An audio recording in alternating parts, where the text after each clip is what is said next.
Hi, everybody. Welcome to the Blendr Report, where news meets rational thinking. I'm your host, Jonathan Harvey. This is your co-host, Liam DeBoer. Liam, what's up, dude?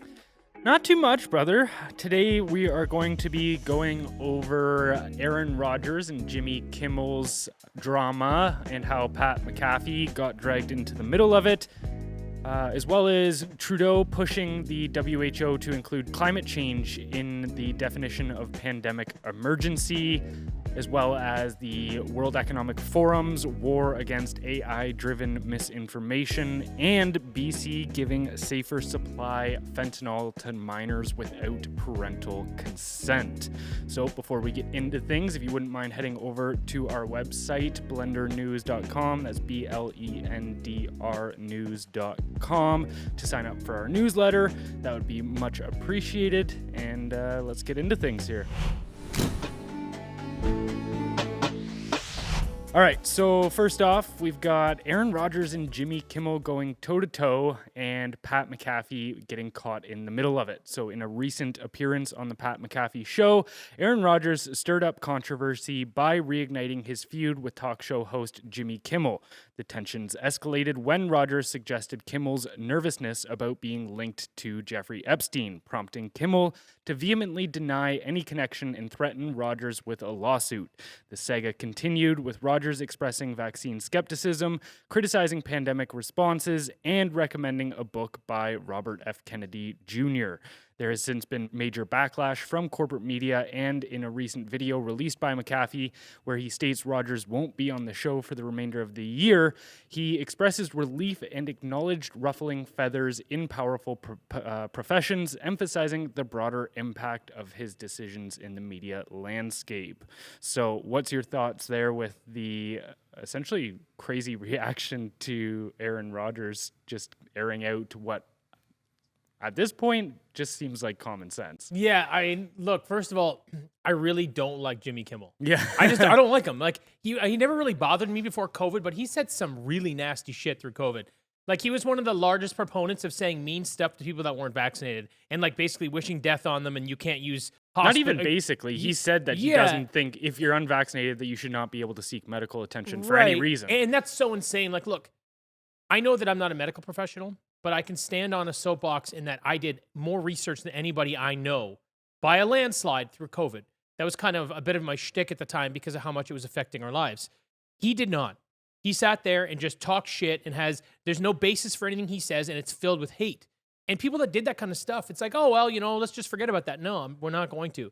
There's some people that are in a position of power because in his case, he's got a megaphone. Right? That's literally what the guy has. Like, it's a figurative, you know what I mean? He reaches millions of people with his voice, and you say things like that. How do you think that affects all the other people around you? You give people the support that they think they need to continue being brutal to those who chose to make a different decision about getting a vaccine, which we all know was very experimental. Like, honestly, the guy's a fucking dick. And when it comes to this particular issue, this back and forth between him and Rodgers has been going on for a couple of years, right? It really started when Rodgers didn't want to get vaccinated or said that he was, and he used alternative treatments. That's kind of where things started. But Kimmel has been given a free pass to talk all of the shit about this guy constantly. And Rodgers takes the odd jab here and there. And if you watch this clip, it was, again, a pretty small jab. It was almost a throwaway comment that was a bit of a joke that he just took and ran with. And so as soon as Kimmel gets uncomfortable, that little bitch sticks his tail between his legs and screams, lawsuit. Fuck you. I fucking hate that guy. Anyway, so I understand, like, obviously, as things went forward with this and then it became more of a corporate feud, right? So Rodgers got back on the air and he aired his grievances, right? With a lot of the vaccine mandate things, the lockdowns, just pandemic response in general, has his issues with the pharma companies, which we all do at this point. You and I have for a very long time. But anyone paying attention at all at this point is like, oh yeah, this was mishandled. Probably the most poorly handled crisis in our history. So it, definitely in the conversation. But it's not even just, it's a poorly mishandled issue and there's been some minor backlash because of that. It's like, no, as Brett Weinstein pointed out a little while ago, he was saying how he just went to a conference in Romania and they were tossing around what he thought was credible information that there's been up to 17 million people that have lost their lives due to this experiment. And even if those numbers are inflated by 100%, that's still massive. That's crazy. That's still crazy amounts of people. So the fact that it's not just that it's an inconsequential screw up, but it's actually something that is what could easily go down as a great tragedy in human history. Of gargantuan proportions. This is wildly fucked up. And now he's Rogers was pushing back like I was early on, obviously in a bit of a different way, different platform, different approach. But the reality is we were all and now we're kind of all on the same page. So he goes and airs all these grievances. He takes it a little bit away from Kimmel and just goes, no, like the establishment is the problem. These things are a problem, kind of to the root of his actual cause again. And now what you're seeing is he insulted someone on ESPN. He said all these things against Big Pharma, and now he's being canceled. Like McAfee and this guy are buddies, and they also paid him. I think the number is $85 million to be a part of the programming for this year. No, so he had paid, McAfee said that he paid Rogers up to $1 million. That $85 million number was saying that ESPN was paying $85 million by essentially creating that program and then allowing Rogers to be on use it. that. Right. So I was a little misunderstood. Thank you for clearing that up. I didn't know if they'd made a contract with him, kind of like they did with Brady, and this was going to be an ongoing thing. But anyway, yeah. So it's an $85 million operation from ESPN. He's kind of taking them all. He's taking a swing at all of them. Fair enough. But then he just gets canceled off of the program. Now it's just for the rest of the football season. But in my opinion, this is the corporate elite basically saying you can't talk shit about us on these networks, pal. We own them. And we advertise on all of them, so you don't get away with this. And so I think this went from Kimmel and Rogers, a Kimmel-Rogers feud, and I think it escalated to corporate censorship. That's how I feel. Yeah, and with the ESPN debacle, I have no problem. If you're investing in a platform, I think you have every right to say that this is how I want that platform to be run. If you don't want certain people on your air, then I think there's no issue with that. Per se, what I do think is there's a level of cowardice from Pat McAfee being like, okay, Rogers is clearly a homeboy of yours. Yeah. And then also, even if Pat McAfee was like, okay, this is how the show has always been about just sports and that's what we want to focus on, and we're getting a little bit away from that, so I'm pulling away. That's one thing.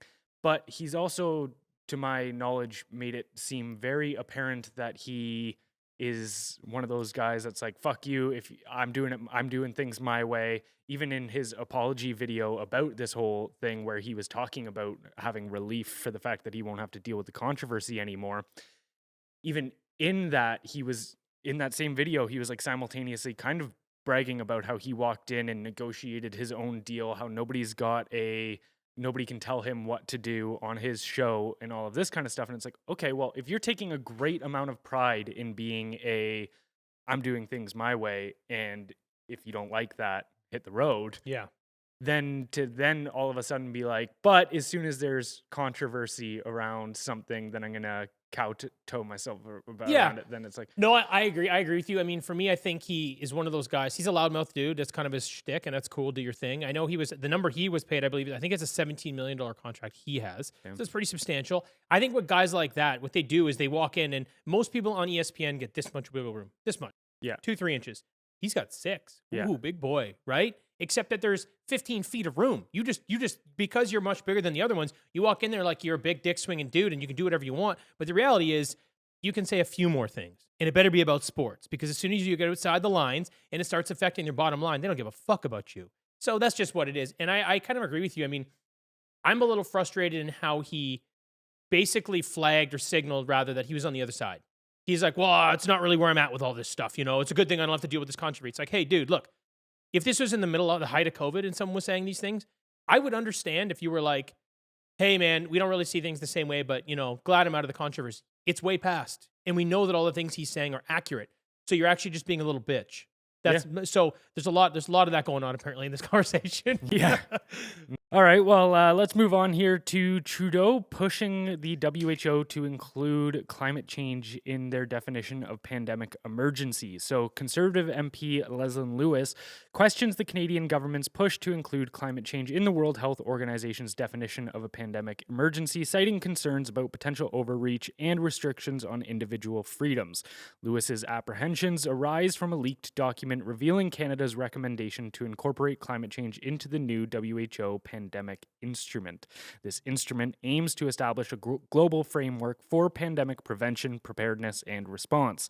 Lewis argues for limiting the instrument's scope to infectious diseases, fearing a dangerous precedent for the government interventions based on uncontrollable factors. Canada's Public Health Agency defends the position, acknowledging climate change's impact on pandemics, but emphasizing the instrument's focus on infectious disease outbreaks. The debate underscores the balance between public health protection and individual liberty. Supporters of the government's stance highlight the complex public health implications of climate change. The ongoing negotiations over the pandemic instrument are expected to fuel continued contention, raising questions about the WHO's ultimate definition of a pandemic emergency and whether climate change will be included. I have a feeling I already know what your thoughts are on this, but fire away. Yeah. So look, what is the intention of a pandemic emergency? Right. It's basically to limit individual freedom and liberty, right? For the group. It's for the whole. We're doing this so that the rest, so keep everybody else safe. That's kind of the idea, right? So when you include climate change or climate emergencies, climate crisis, however you want to look at it in this topic, what you're saying, and it's very clear, like I say, let's call a spade a spade.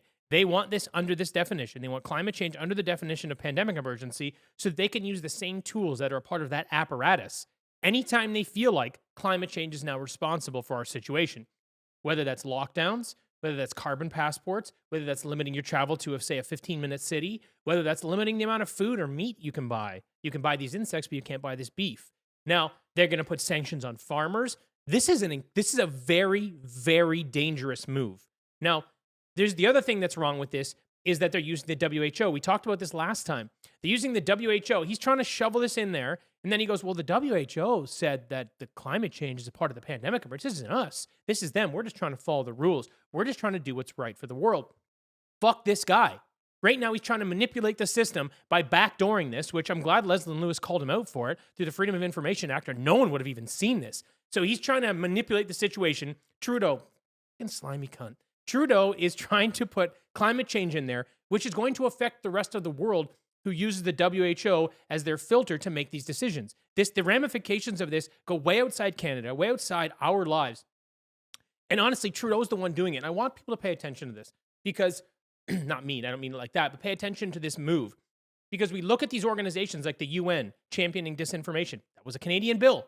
We're looking at climate change going under pandemic emergencies. But that, again, that's a Canadian bill, let's call it. You know, they're the ones, Canada are the ones championing all this crazy shit to put on these global organizations that then come down on the rest of the world that are a part of these groups. This is fucking wild. This guy is becoming dangerous beyond Canada, and he needs to be stopped, right? I am spicy today, but holy shit, this pisses me off. Anyway.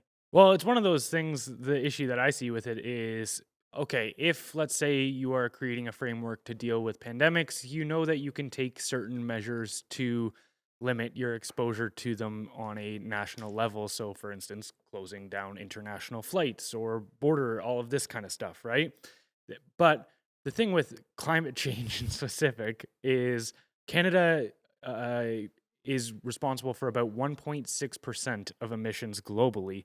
And so there is absolutely nothing Canada can do to stop whatever this, their health emergency is or whatever. So you're saying here that, okay, in Canada, we have to do this global framework of, taking climate change extremely seriously, from limiting, say, people's access to cheap and abundant energy, or like you were talking about with even changing down to their diet. The director of the WHO recently put out a statement how farming is responsible for up to 8 million deaths a year from it's responsible to climate change. It feeds about 8 billion people a year, you mental case. You're just like, this is fucking retarded. And then And then, but you look at that aspect where it's like, okay, so Canada is going to essentially give up sovereignty, like you're talking about. Of course, yeah, the WHO can't just come in and dictate, but they can use the WHO as a scapegoat for all of their terrible policies. But it's like, okay, we do all of this, we give them this power, and then they wield it on us, and then China continues going and opening up coal plant after coal plant after coal plant, and you're Exactly. sitting here going, all right, well, I'm not giving up any fucking ounce of freedom or liberty to quote unquote protect myself against climate change, while the largest perpetrators of emissions globally are only steamrolling their emissions forward. Right. So I'm like, there's not a chance. Well, for me, that just sort of adds the preposterous nature of this whole climate crisis situation, right? Where they put the problem in our backyard when the reality is it's, first of all, I'm not sure about human contribution to the problem in general and how much we can actually change things. We've had this conversation several times. I just don't see a lot of strong scientific evidence that is irrefutable showing that we are even half as responsible for the crisis as they say we are, right? So then the other thing, like you said, is, at 1.6%, and if you consider the amount of vegetation we have in Canada, we might be at a negative in our actual output, input output. So I don't know for sure, but I think that's worth a conversation if I were making the argument. So again, they put these things on us, but the reality is the rest of the world that is developing at scale, which is really the Eastern Bloc at this point, they're just going to continue outrunning us. That's what's going to happen if they keep implementing these ridiculous policies. And now, again, like it really for me comes down to them taking away more individual freedom, and that's really where the hill I have to die on for this particular issue. Well, and it just goes to how they categorize this as, say, a health emergency as well. Do you remember when the doctor, I think it was 2-3 years ago, maybe, it was the first death that was ever chalked up to climate change? Yes, I do remember that. It was somebody out on the West Coast, and I remember they were talking about it, like saying, yeah, this lady died from climate change. And you're like, oh, you look into the lady and you go, oh, it had nothing to do with her having multiple underlying health conditions, serious ones like obesity, heart issues, all of this several shit. comorbidities, including diabetes. Yeah. Also didn't have air conditioning, lived in a trailer, all of this shit. And you're like, okay, so there's about 15 other valid things that you could chalk this up to before claiming it was climate change. And it's just the exact same inflation of numbers that we saw throughout the entirety of the pandemic. It was even, the CDC came out recently and said that, what was it? I think it was roughly a third. They guessed that they were overestimating on COVID deaths. So you look at that and you just go like, yeah, they're throwing anything they can and everything they can into this category and able to create the problem that they then say the solution to this problem is we need more power and resources.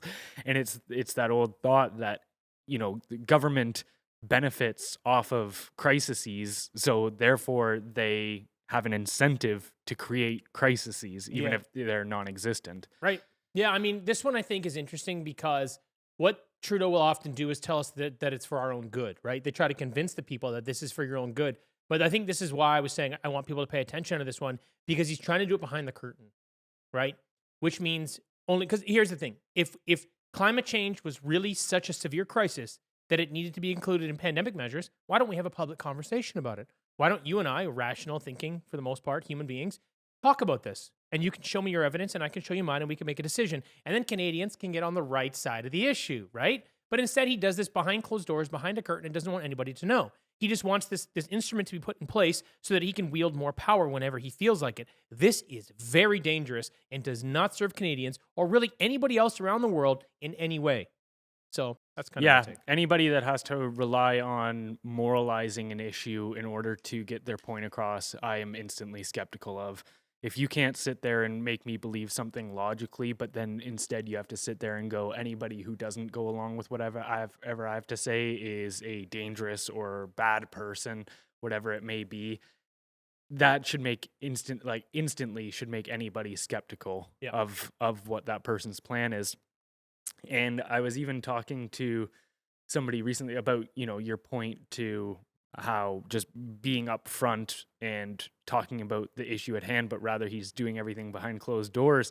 I was talking to somebody that grew up in Russia today and moved to or a couple nights ago, sorry, and they were talking about how at least when Putin implemented, say, censorship policies in Russia, he stood in front of everybody and just said, look, we have foreign actors like the CIA, all of this kind of stuff that are trying to influence what happens in our country right now. So we're going to infringe on your guys' freedoms for this purpose, blah, blah, blah, which is it's still not a move that I agree with, But at least he's being but he's honest being with very you. honest about the situation. Whereas with with Trudeau and everything, he'll sit there and be like, "Oh, we're implementing these censorship bills, but it's for your good. We're doing it so that we can protect you from online harms." Yes. And it's like, just if you sat up there and said, "Hey, this is a very fucking complex world, and there's some bad actors in it, and we think that this is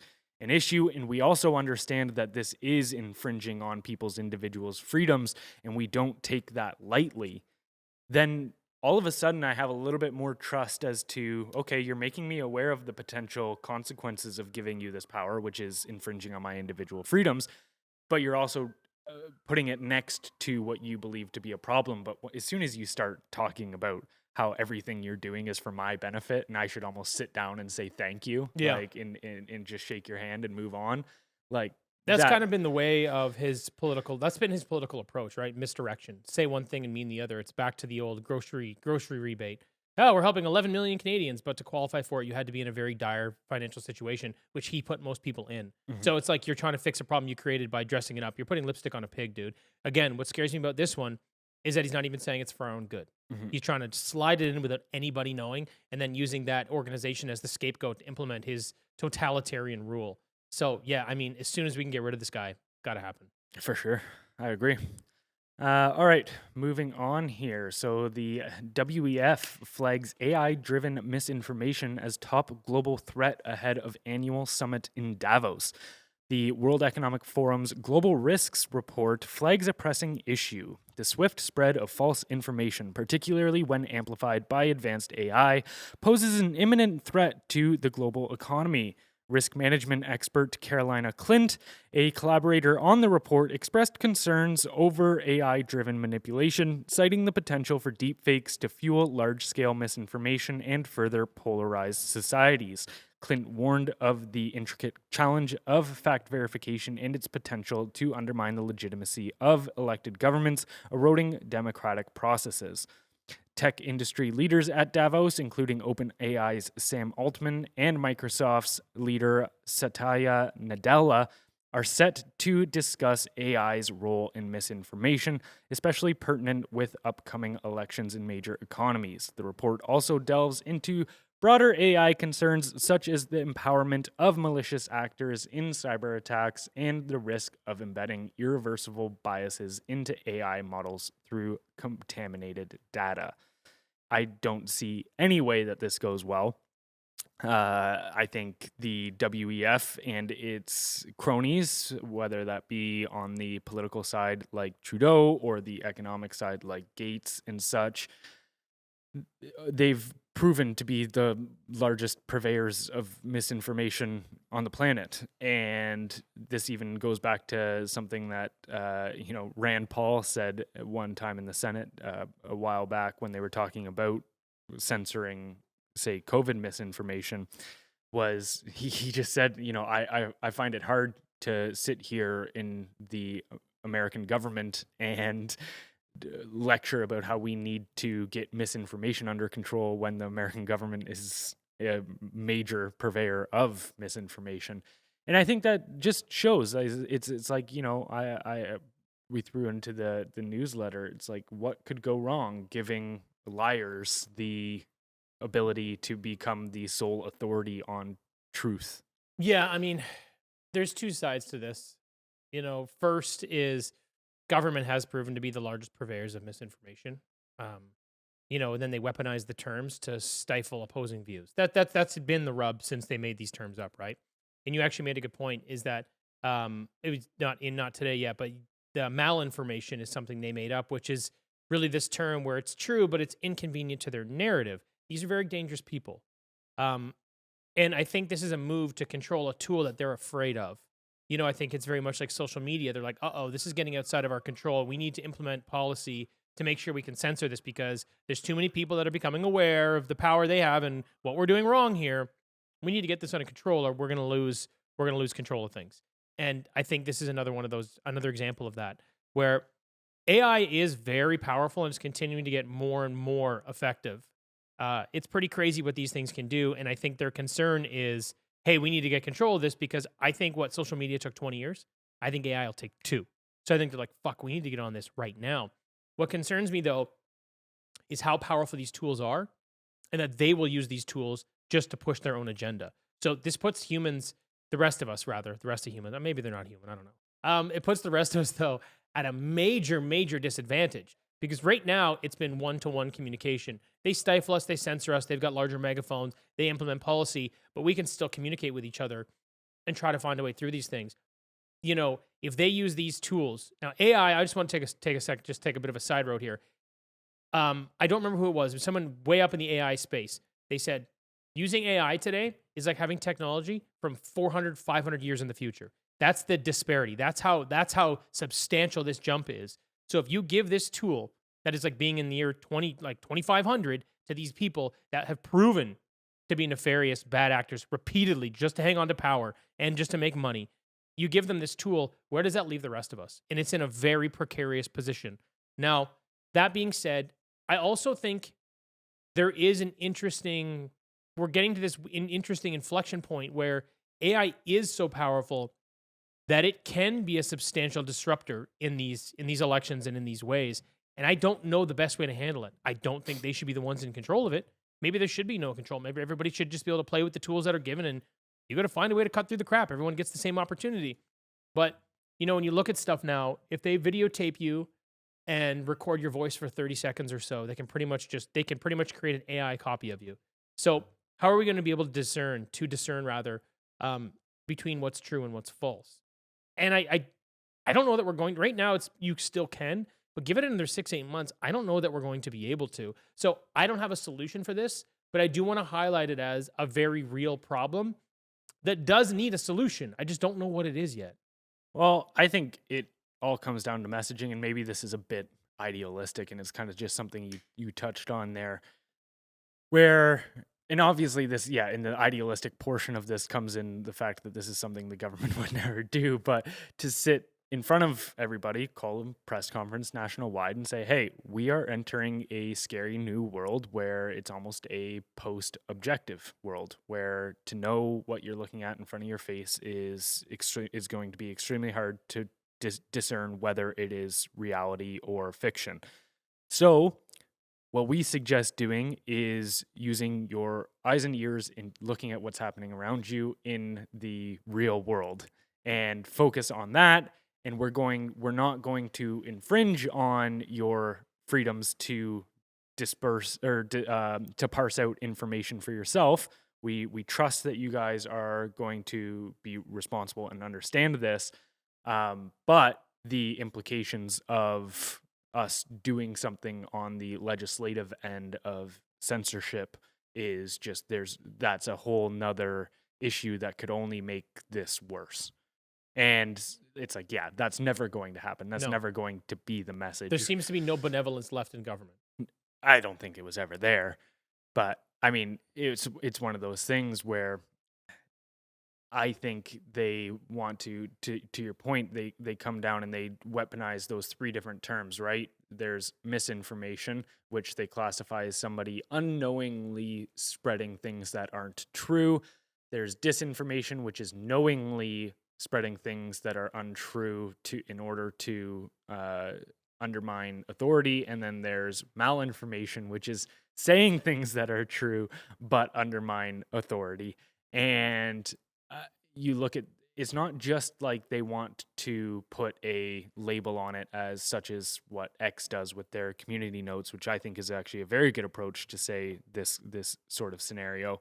But Rather, they want to then anybody that's guilty of these, they start looking at them like domestic terrorists. It's not just like, oh, this is just like, we're just slightly nudging this in the other way. It's like, no, if you're doing this, you're a direct threat to like, I mean, terrorism is the use of, violence to get a political message across.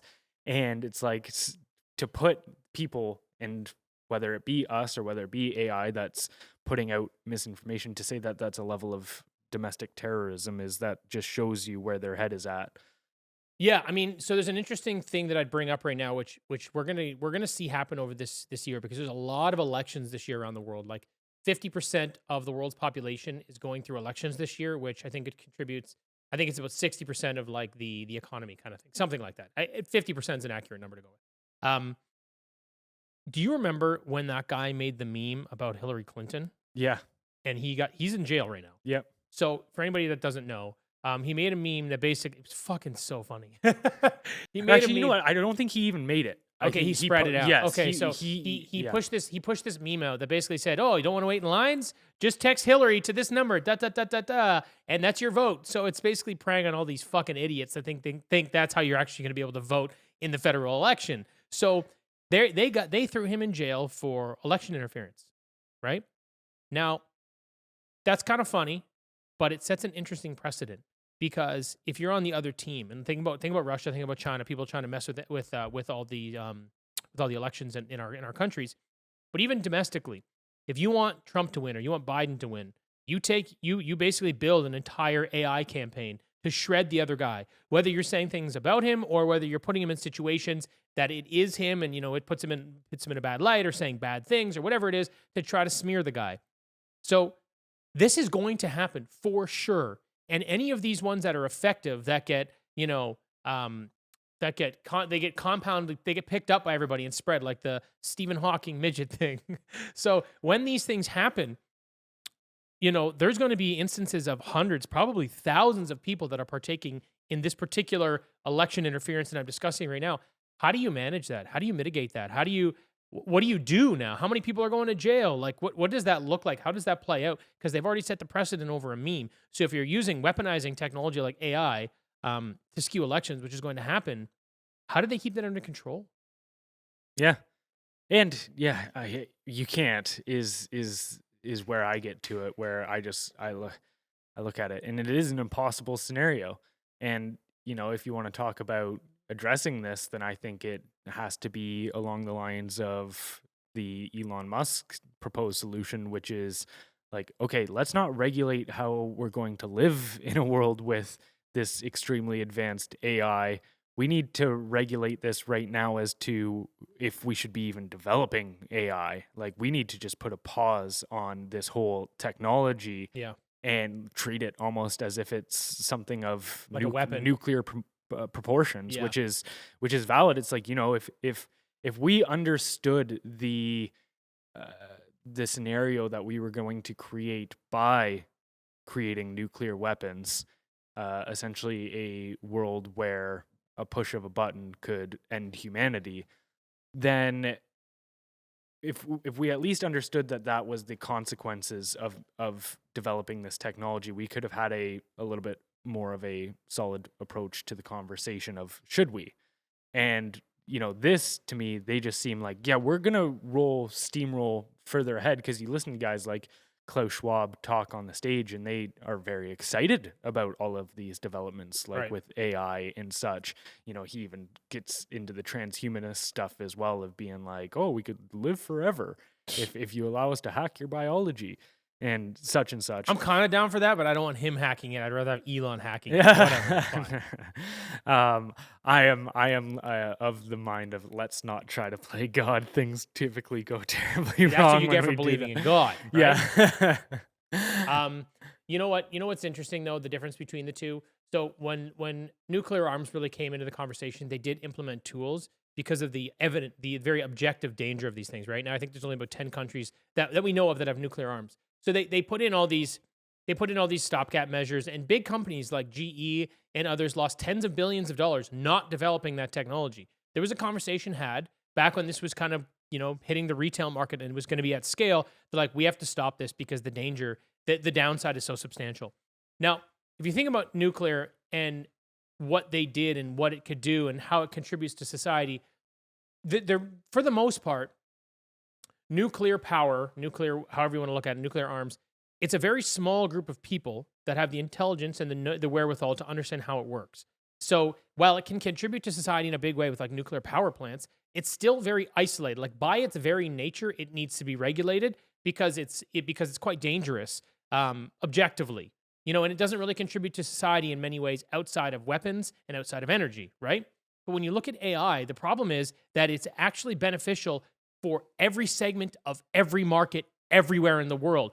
Everyone benefits from it. And that's, I think, the big difference. No, but it does. Think like, what if people, I mean, the mass unemployment, sure. all of that kind of stuff, it's pretty hard. You can roll your eyes at me, but what I'm saying is 90% accurate. I'm being a little hyperbolic by saying everything, but it pretty much does help every industry in some way. It improves efficiency. Sure, it's going to create unemployment, but what I mean is it is better for like most of humans at scale. You say efficiency, I say dependency. Sure, but right, but I mean, right. I think you're taking more of the contrarian perspective on this, and that's fine. I think it makes our conversation better. But the reality is, I don't want to get caught in the weeds here. I don't want to miss my point. My point is that this is a valuable tool that integrates into so many other areas of society that helps society. It helps business. It helps people. Nuclear is not really in the same conversation. And that's why this is one of those funny things where I actually think AI is more dangerous.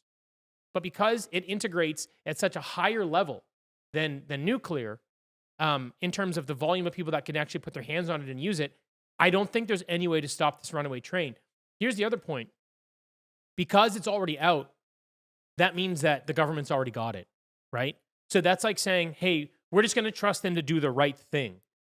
We can't. We objectively know that we can't do that. So we also, like, I agree with Elon. I wish we'd pressed pause before the technology really broke through based on where I think it's going to go. But the reality is because the cat's out of the box, cat's out of the bag, what else is out of the box? You know what I'm saying? So because AI is out of the box, we can't put it back in. We have to find a way to live with it. We have to find a way to work with it. But we can't give it up because the nuclear arms are already available, right? That's what I'm saying. Yeah, for sure. I have a very pessimistic view about it. All I can say is everybody should go read Industrial Society and its future. I won't say by who, as it'll probably get us flagged on YouTube. But, right. Look. I don't disagree that there's going to be some major disruptions in employment. I think they said people are going to lose 300 million jobs this year because of AI, and it could be 1 billion the following year. I know that's going to happen, but look, there's a cyclical nature to this in society. This always happens. It's like when we basically struck oil. You know what they did is they said, hey, we've got oil, now we've got a machine. That replaced 25 workers, right? So they go, well, this is the end of the world. The guys aren't going to have work. They can't provide for the families. This is all over. We can't use oil. Well, they did, and we're still here. It worked, right? So that's I realize I'm simplifying it, but we find a way, right? Yeah, I mean, I think the difference is that with oil and energy is as important to human life flourishing as any other resource on the planet because, sure, it might have taken away their jobs, but it also allowed them to heat their homes or, to actually, even now with the, how a lot of nitrogen is used in the growing of agriculture, it's like that expansion into different energy sectors, it's like it did have certain negatives, but it also gave great abundance to certain other issues that humans dealt with. When it comes to AI, I don't see it as being as helpful to our base nature. I see it as more of a convenience thing than a necessity. I think you're being short-sighted. I think Maybe. that the value of did you see something the other day? The AI processed the ability to find a way to I don't remember if it was harvest or breathe on Mars or whatever it was. It was either harvest vegetables, breathe on Mars, something in that realm. They're like, look, it would have taken us 20 years to do the number of calculations this thing did. Yeah. Right? So that's just one example. I know it might be a little offshoot, but I'm using it to say hey, the technology here can do a lot of great things. I think it's just a matter of how we use it. Because the reality is if to go down that line a little bit with Elon Musk, if we don't get off this planet, we're basically just waiting to die, right? Because there's always natural disasters. It's just going to happen. Technology like this, just going down this one arm, because I think it's valuable in every other arena, but going down this arm, using it properly will allow us to, I imagine, expedite our ability to travel through space and find other planets to to live on probably by over 100 years. And that might be crucial. I don't know. But again, that's just one avenue. I think that these things can really be used for a lot of good, just like oil for heating your home. I think it's just a matter of applying the technology in that direction, in that way. And I don't know who we depend on for that. If you leave it in the private sector, it will get done. Definitely. But if you just leave it with the public, if you just leave these tools with the government, it won't go that way. It'll only be used for power and control and suppression. Yeah. No, and don't get me wrong. I see upsides, and even myself, I'm a fan of using ChatGPT for certain things. There's definitely benefits. I just I don't know. I get You don't have a lot of trust in humanity. I don't. Yeah, I know. I get very freaked out. To your point though, then why aren't they just blowing off nuclear bombs all the time? Because they're all over the world. You know what I mean? It's like, well, because it's mutually assured destruction. Whereas with AI, if one government is able to weaponize it, like to your point, they are exponentially ahead of every other group on the earth. Whereas, okay, you've got, let's say China develops it first, and they're able to essentially overnight go hundreds of years into the future, right, over the rest of humanity. It's like, I don't see it as something that they're going to then use to bolster and help humanity, but rather that they can then use to control humanity with their goals. Well, what's going to happen is you're going to get the same thing, right? You're going to have all these countries racing because AI is out of the box. They're going to race, and then they're going to find this. They're going to find this ground where they're going to go, okay, 10 countries have nuclear arms. Okay, 10 countries have the same capacity in AI. That's what it's going to look like. I don't know how quickly we get there, and I know it's going to be a bumpier road than how simple I just explained it, but that same thing is going to happen, right? Mm-hmm. Because we've got to this point now where there's always someone on the other side of the fence. That's our game now. So you always have to be bolstered with whatever weapons you can, whether it's about economics, whether it's like weapons of mass destruction, whatever the fuck it is. You know what I mean? AI is just another one of those things that it is a race, and it's going to be this constant push. And you know what? There's going to be these superpowers that have this capacity. Some are going to work together. The West will work together. The East will work together, and we're going to find some common ground. It's going to happen. And the thing is, there are AI tools that do have the same principle as like mutually assured destruction. Like, did you see these AI weapons they have? So they've got AI weapons now that can autonomously decide to kill their targets. Oh, right. Yes. Okay. So I have seen this, yes. that to me is as or more dangerous than nuclear arms, right? So these already exist. It's the plot of Captain America: Winter Soldier. It's mental, right? So there's more priming, right? So this is here. They're going to find some common ground. They're going to build some treaties. And then what's going to happen is the more radical countries that are aligned with the bigger players in the East or the bigger players in the West are going to be controlled by their overlords, mainly China, Russia, those. They will control a lot of the other countries that are going to get out of hand and do crazy shit with these things. Hey, maybe if you infringe on their land or some part of their culture in some way, maybe they will use them, but it'll be small scale, right? It will be treated the same way as sort of nuclear arms. So yeah, I still have a lot of faith in it, but either way, it's happening. So I guess I choose to see the more positive side of things. And so this is maybe a little bit more of a meta conversation about technology, but talking to industrial society and its future. Again, highly suggest everyone to read. But essentially the concept of that book is that technological progress and any human freedom is incompatible, that essentially we're just creating the systems to control ourselves with. There's an interesting hypothesis put forward, and I'm bending it to a little bit of a different technology here. But so for instance, we create technology to make our lives more convenient. Let's say emails. Sure. Emails were created to save us the issue of having to sit down, write a letter, mail it. It takes a week or two to get to its intended recipient, and then they have to write back, etc. So created email. This is an easier, quicker way for people to communicate. But then what ended up happening was it lowered the bar of what was important to communicate about. Yep. So if you were writing a letter to somebody, it was you understood that it took effort. So it was significant. So it's significant. So we created email to save us time, but now people end up the bar was so low that they end up spending, I have to send 100 emails today. Yeah. And I have people constantly trying to get a hold of me of extremely slow, mundane things. And we intended it to make it more convenient, but it really only ramped things up. And so it is an interesting concept to play with, of like there seems to be it's like at the beginning, it seems like a convenience, but then it actually becomes a hindrance. Right.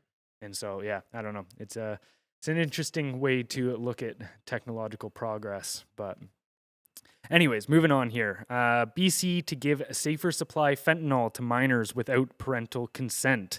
So the British Columbia government's approval of providing safer supply fentanyl to minors has sparked controversy, prompting concerns about parental rights and ethical issues surrounding underage consent.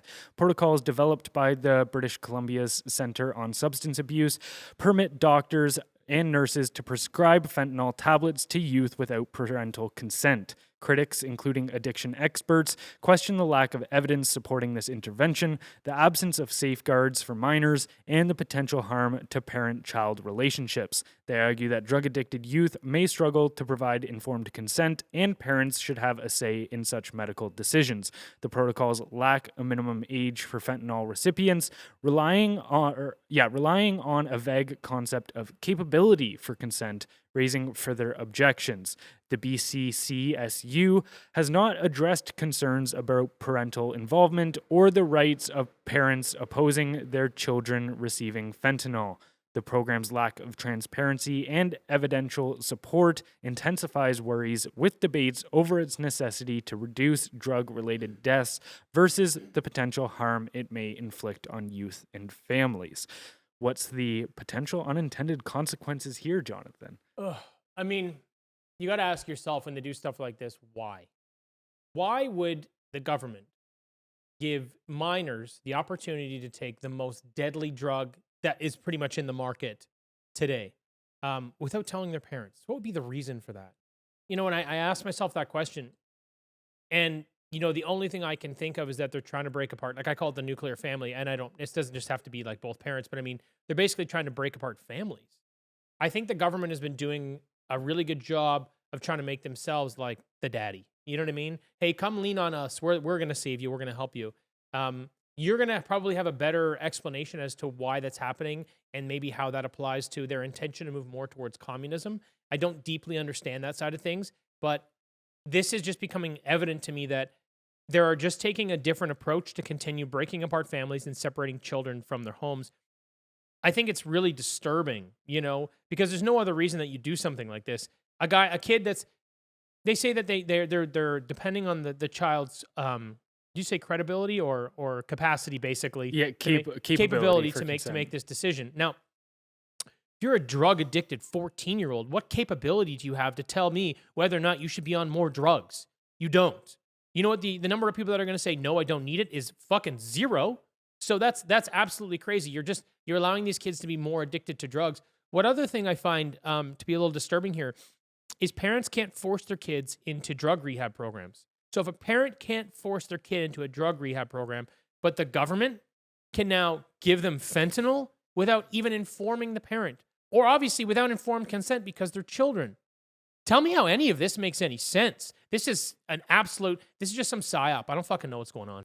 Yeah, well, you know, okay, let's put tinfoil hat on here for a second. Love it. I'm not saying there is, but if I wanted to depopulate the earth, then you might take certain extremes as, say, promoting ideologies that would inspire kids to remove their sexual reproductive organs. Maybe you would push the drug and overdose situation on them. You know, you could also argue, you'd limit access to things like energy under the name of crisis protection. You'd try to scale back on widely available food production. So, you know, the abundance of food that we currently have. And yeah, it seems to me that this move would fit into that if that were your goal. To your point on communism and the nuclear family, so one of the tenant and core beliefs of communists is that children are not property of the parents, but rather property of the state, that individuals, you know, essentially communism is the idea that the collective supersedes the individual, so the individual has no intrinsic rights per se. And that's that whole idea of, okay, maybe you try to dissolve the nuclear family because parents can put their own values and virtues into the child's mind, whereas they can't be trusted with such things, such measures. We, the government, the public sector, are the only types that could be trusted with the development of a child and essentially molding them into what we believe to be beneficial for society. And so to me, like, it does go right into that, this whole safer supply bullshit too. A lot of people like to point to European countries' approach to drug decriminalization and such, which I actually largely agree with. But the difference between us in Canada and what a lot of states in America are currently doing, and the European countries that they try to uphold as what they're trying to emulate, the reality is that a lot of those countries, they decriminalize it. So we're not just going to go throw you in jail if you use drugs, but we're also going to have programs in place that try to dissuade people from using them. Or, for instance, when people are using drugs in public, they bring them in and they don't just say, okay, yeah, you're like our current protocol, especially in BC, and you've seen this, I mean, we're seeing it all over Toronto, but Vancouver as well, where it's just like, oh, just open drug encampments, cool, just do your thing. That's just full on endorsement at that point. That's not decriminalization. Whereas what a lot of the places in Europe do, Holland in specific, is it's like, fact check me on this, but it's something similar to this scenario where if you get caught doing drugs in public, they bring you in and it's essentially a forced intervention. So the courts will bring your family in, you also get brought in, and you get the option of undergoing rehab or criminal prosecution, essentially. So it's like, okay, you can go, we have all of these other aspects for you. We don't want to inflict any criminal or legal charges against you. That's why we have all of these other scenarios. But so it's like leaving it to choice. And it's like, okay, I largely agree with that, or that kind of concept. But this whole just, all right, now we're not just going to not prosecute you, but we're going to supply you with your these addictive substances. Yeah, that's a completely different line to cross. Yeah, I feel like we just sit here and we facilitate it. We just make it worse by just basically praising them, and then we protect them, right? And I saw something else that happened recently, and this is the absolute bare minimum, about drug use in public. They're like, hey, okay, so let's just tell them we can't use drugs on playgrounds, and they're like, nope. That harms their individual freedoms. They can use drugs on playgrounds. What are we talking? This is in BC as well. I'm going, what the fuck are we talking about? What a charade. Like, this doesn't make any sense. This is so illogical. Like you said, if you're going to put something in, you're going to implement a system to try to reform people and then decriminalize at the same time. I totally agree, because I don't think people's whole lives should be thrown away, and that you should be thrown into the penal system, which can be very, it can ruin people's lives. They get stuck in a cycle, right? I don't think that people should be subject to that for doing drugs. I've done tons of drugs. I don't think that should be the case. I've never had an issue with them. I've always had really good self-control. But at the same time, I don't think people, should be losing out on a life of opportunity because they're in their teens and they're experimenting. But again, if you don't implement some way to reform them, all you're doing is you're making them more dependent on the state. And what a great way to do it. Hey, not only do you not have to stop, just denounce your parents, come stay with us, and we'll just keep you high the whole time. Yeah. Yeah, and to your point, it's like, I've never had any serious issues with it, but I would definitely say that I have abused marijuana in my past and maybe presently. But and maybe today. But it's one of those things where even I argue as somebody that frequently uses weed, it's like, okay, I don't think it should be criminalized, but I also see that there is a lot of negative aspects of having it perfectly acceptable, socially acceptable, and available, ready and available to you pretty much all times of the day. Let's say I'm sitting at home at 9 p.m. and I don't have any weed. I can sit there and go, is it like under past circumstances, like say growing up in high school, dealing with like all right, that would mean I have to text somebody. They're not going to respond for like 30, 45 minutes. Then they're going to tell me it's going to take them 2 hours to get to my house. Yeah. It's really going to take them 4. And then, all right, so I'm just not going to deal with this tonight. Like, it's another time, push it off. But then it's one of those things where as soon as you have the craving to use marijuana or whatever other drug it would be, you're like, oh, there's literally somewhere downstairs that I can go to and have it in my hands within 5 minutes. So it's like in accessibility, it becomes like there's a lot more room for abusing it at that point. Totally agreed. Yeah, I mean, look, I know that it's a complex issue. Like, I don't think anybody should be able to tell anyone what they're allowed to put in their body. I really don't. And I actually do believe that drugs should be decriminalized. I do. I don't think people should. But that being said, there has to be repercussions for certain behaviors. And, obviously people do get addicted and people don't have self-control. I think if we spent more time building systems to help reform people, a reward-based system, not a penalized-based system, I think you could help a lot more people. And I think that might be a more effective approach to take than what they're doing. But the last thing on the last fucking thing on the list might be giving minors fentanyl without telling their parents. Yeah. And without needing the need for any parental consent whatsoever. That might be the absolute last thing on the list. And I don't know how we got here. This is wild. Minors are the protected class. Why do they keep getting to do these things? How do we have a system in place that safeguards the judicial system and the politicians that are implementing these rules? This is fucking wild. This is an attack on Canadians. And I don't know the way through it. I just don't know how we got here. And I say this quite frequently these days. If you want your institutions to work, you have to work for your institutions. And this is just one more reason why I think for all those Canadians out there who want to stay here and want to fix these problems, you might have to not only have a voice, but you may have to get involved. Otherwise, I don't know how we turn this around. Yeah, no, it's true.